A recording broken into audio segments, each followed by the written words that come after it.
قبل ازیں دیہاتوں سے لوگ اپنے جانور شہر لا کر بیچا کرتے تھے، مگر اب سرمایہ کاروں اور بے روزگاروں جو قرض پر روپیہ ادھار لے کر اس کاروبار میں قدم رکھ چکے ہیں، ان کے علاوہ مارکیٹنگ کرنے والوں کی آمد سے منڈیوں میں صحت مند مقابلوں کی فضا قائم ہو گئی ہے۔ منڈی کے تقاضوں کے مطابق اب جانور فروخت کرنے والے نیا حربہ ڈھونڈ نکالے ہیں۔ اس کی فروخت کے ساتھ ساتھ جانوروں کی خوبیاں بھی یہ لوگ گاہکوں کو سمجھانے لگے ہیں۔ بیوپاری حضرات گاہکوں کو متاثر کرنے کے لیے کس طرح بکروں کی خوبیاں بیان کر رہے ہیں، ملاحظہ کیجیے۔ ایک دکاندار پکار رہا ہے، آئیے میرے پاس شرارتی بکرا ہے جو کہ صحت مند، فربا اور چست ہے۔ ہم نے بکرے کی ایک قسم پہلی مرتبہ دیکھی۔ دکاندار کہہ رہا ہے، یہ بکرا کسی تعارف کا محتاج نہیں، اس کی شرارتیں سیدھے دل میں اتر جاتی ہیں، اس کی خوبیاں بیان نہیں کی جا سکتی، یہ خود ہی اپنی خوبیوں کا مجموعہ ہے۔ خرید کر دیکھ لیں، پتہ چل جائے گا کہ میں جھوٹ نہیں بولتا۔ اس کی معصوم شکل و صورت پر نہ جانا، اندر سے یہ بہت شرارتی ہے۔ ایک رک کر دکاندار نے مرزا جی کو بغور دیکھا اور کہا، ویسے صاحب برا نہ مانے، شکل تو آپ کی بھی اس بکرے سے ملتی جلتی ہے، اگر دونوں کو ایک ساتھ باندھ دیا جائے تو فرق کرنا مشکل ہو جائے گا کہ ان میں سے بکرا کون سا ہے۔ مرزا جی نے غصے سے مجھے دیکھا اور سڑک کے دوسری جانب کھڑی ایک خاتون اور اس کے شوہر کی جانب اشارہ کیا، چلو وہاں چلتے ہیں۔ جب ہم دونوں وہاں پہنچے تو خاتون نے ہم سے کہا، ہمارے یہاں نئے فینسی بکرے آئے ہیں جو ہندی فلم انڈسٹری کے اداکاراؤں کے فیشن سے متاثر ہیں اور فینسی بکرے کہلاتے ہیں۔ انہیں فیشن کرنے اور نئے نئے انداز اپنانے کا چسکا ہے، ذرا ان کا سنگھار تو دیکھیں کتنے سندر لگ رہے ہیں۔ مادھوری، عالیہ، کٹرینہ کا ان سے کوئی مقابلہ نہیں، بلکہ وہ سبھی ان کے مقابلے میں پلاسٹک کی لگتی ہیں۔ البتہ مس ورلڈ بھی اگر انہیں دیکھ لیں تو یقیناً شرما جائیں گی۔ ایک مرتبہ کہتے کہتے خاتون نے مرزا جی کو دیکھا اور کہا، اگر بیگم صاحبہ کو اپنے حسن پر بہت ناز ہے تو آپ اسے خرید کر گھر لے جائیں، اگر وہ جل بھن نہ جائے تو کہنا۔ مرزا جی پہلے ہی غصے میں تھے، انہوں نے بری سی شکل بنائی اور مجھے آگے کے لیے دھکا دینے لگے۔ آگے لگی دکان سے آواز آ رہی تھی، سب سے سستا، سب سے اچھا بکرا، چائنا بکرا۔ ہمارے کانوں میں جیسے ہی یہ آواز آئی، ہم دکاندار کے سامنے تھے۔ اس نے ہمیں دیکھا اور مرزا جی سے کہا کہ آپ صحیح مقام پر ہیں، آپ ہی کے لیے ہم نے یہ بکرے چائنا سے منگوائے ہیں۔ وہ کہتا گیا، یہ مارشل آرٹ فلموں کے شہنشاہ جیکی چین کی طرح پھرتیلے ہیں، اسی وجہ سے یہ انتہائی سستے ہیں اور جلد ہی ان کی ایک بڑی منڈی وجود میں آنے والی ہے۔ تب ہو سکتا ہے کہ یہ بکرا بھی تلنگانہ کے دمبے کو ٹکر دے دے اور اس کی قیمت بھی آسمان کو چھونے لگے۔ اس وقت یہ بکرا صرف 2000 کا ہے۔ دکاندار نے مرزا جی کی آنکھوں میں آنکھیں ڈال کر کہا، خرید لو صاحب۔ مرزا جی اپنے جیب میں ہاتھ ڈال ہی رہے تھے کہ دکاندار نے پھر ایک مرتبہ کہا، 2000 کا ہے، خرید لو، مگر خیال رہے کہ یہ چائنا کا بکرا ہے، اگر آپ کے گھر جا کر یہ بھونکنا شروع کر دے تو میں ذمہ دار نہیں ہوں۔ یہ کہ چائنا کے مال کی مارکیٹ میں کوئی گارنٹی نہیں ہوتی۔ ہم دونوں بیک وقت سڑک کے دونوں طرف کھڑے جانوروں کو دیکھ رہے تھے کہ ایک دکان سے آواز آئی، ہمارے یہاں صرف قیمتی بکرے ہیں۔ تب ہمیں سمجھ آئی کہ ایک اور قسم اس وقت مارکیٹ میں وجود میں آئی ہے، قیمتی بکرے کی۔ مرزا جی نے اس سے دریافت کیا، وہ سفید والا بکرا کتنے کا ہے؟ دکاندار نے بغور مرزا جی کا جائزہ لیا، کچھ اس طرح کہ اس کی بساط ہے اس بکرے کو خریدنے کی۔ پھر بھی دکاندار نے کہا، یہ بکرا 75,000 کا ہے۔ آپ قیمت سن کر ضرور حیران ہوں گے کہ آیا اس میں ایسی کیا خوبیاں پائی جاتی ہیں۔ ہم بھی حیران تھے، تاہم دکاندار نے وضاحت کی، صاحب آج کل لوگ بکرے کی خوبیاں بتا بتا کر گاہکوں کو بے وقوف بنا رہے ہیں۔ میں آپ کو کہہ رہا ہوں، آپ اس بکرے کو خرید لیں، خوبیوں کو گولی ماریں۔ اصل میں بات یہ ہے کہ کل رات اس کی قیمت صرف 25,000 تھی، مگر شام سے یہ میرے ہاتھ میں پکڑے ہوئے 50,000 روپے نکل گیا ہے۔ یہ کمزور ہے مانتا ہوں، یقیناً آپ مجھے پاگل سمجھیں گے کہ کمزور بکرے کو قیمتی کیوں ظاہر کر رہا ہوں، لیکن بھائی میرے لیے یہ قیمتی ہے کیونکہ اسے میری قیمت بھی تو ادا کرنی ہے نا۔ اتنا سننا تھا کہ مرزا جی اس پر بھڑک اٹھے اور کہا، بکرے فروخت کر کے پیسے جیب میں ڈال لیا کر اور کبھی یہ مت بتانا کہ یہ بکرے قیمتی ہیں۔ دکاندار نے مرزا جی کا غصہ بھانپ لیا اور کہا، رہنے دیجئے صاحب، ایک اور نئی نسل میرے پاس ہے جس کا نام ہے ڈھیٹ بکرا، اگر آپ کہیں تو میں اسے دکھاتا ہوں۔ مرزا جی نے کہا، دکھاؤ۔ دکاندار نے ایک جانب اشارہ کرتے ہوئے کہا، یہ دیکھو، وہ رہا، یہ ہے ڈھیٹ بکرا، نہایت ہی خوبصورت اور پیار کے قابل، جسے دیکھتے ہی اس پر پیار آ جاتا ہے، لیکن انتہائی درجے کا ڈھیٹ ہے۔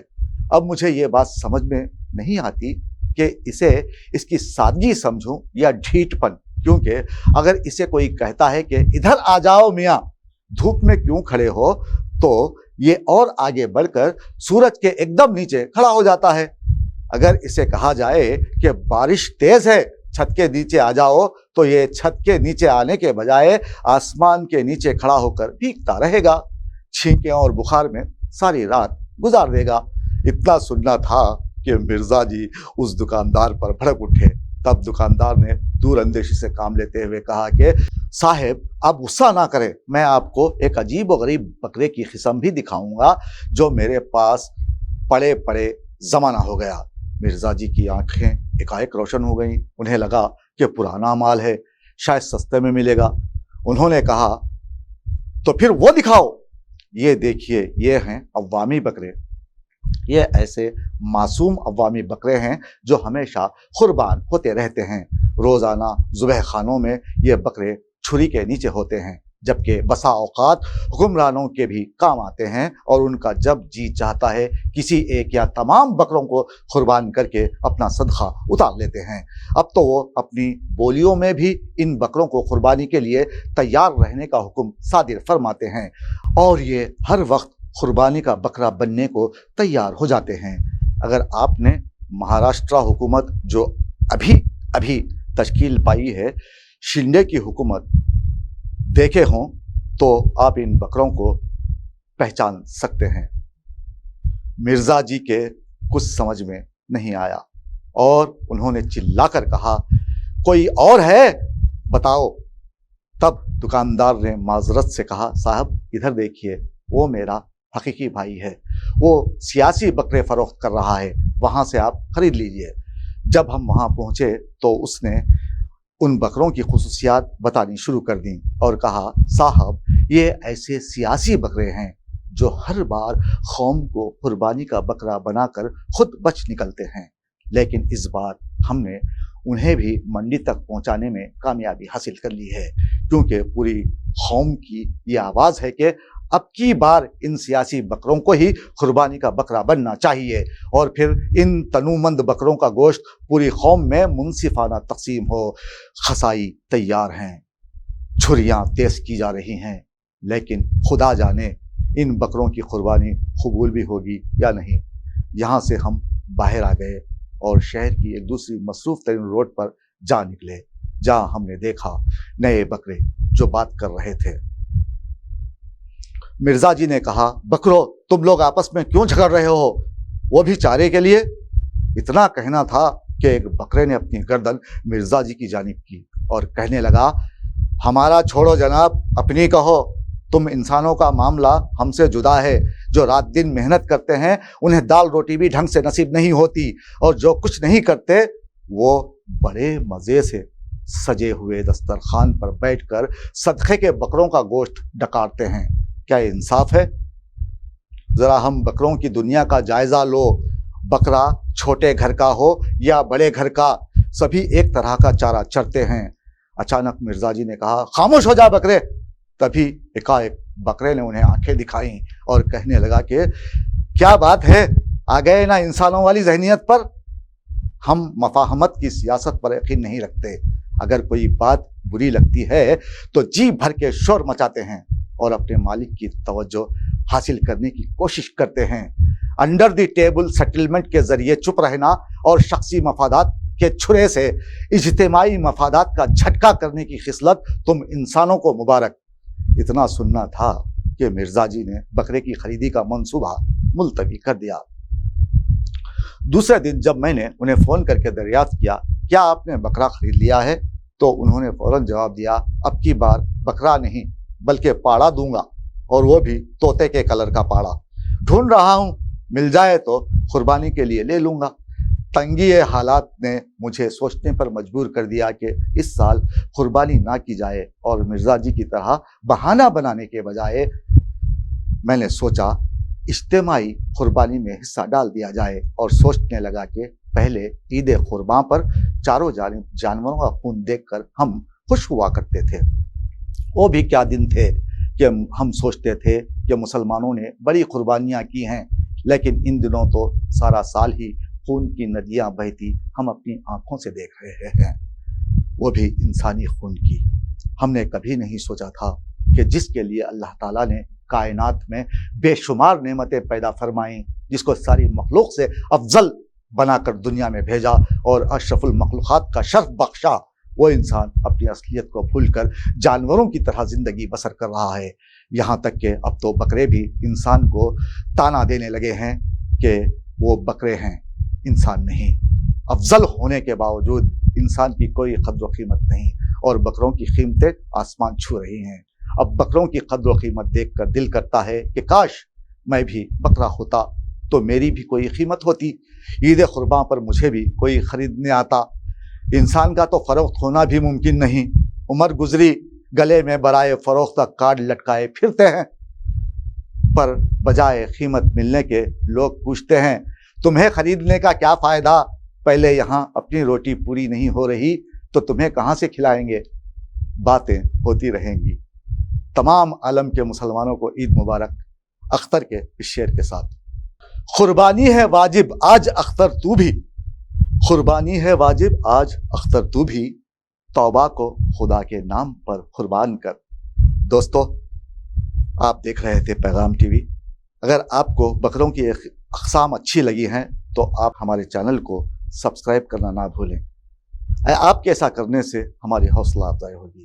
مجھے دیجیے اجازت۔ آداب، شب بخیر۔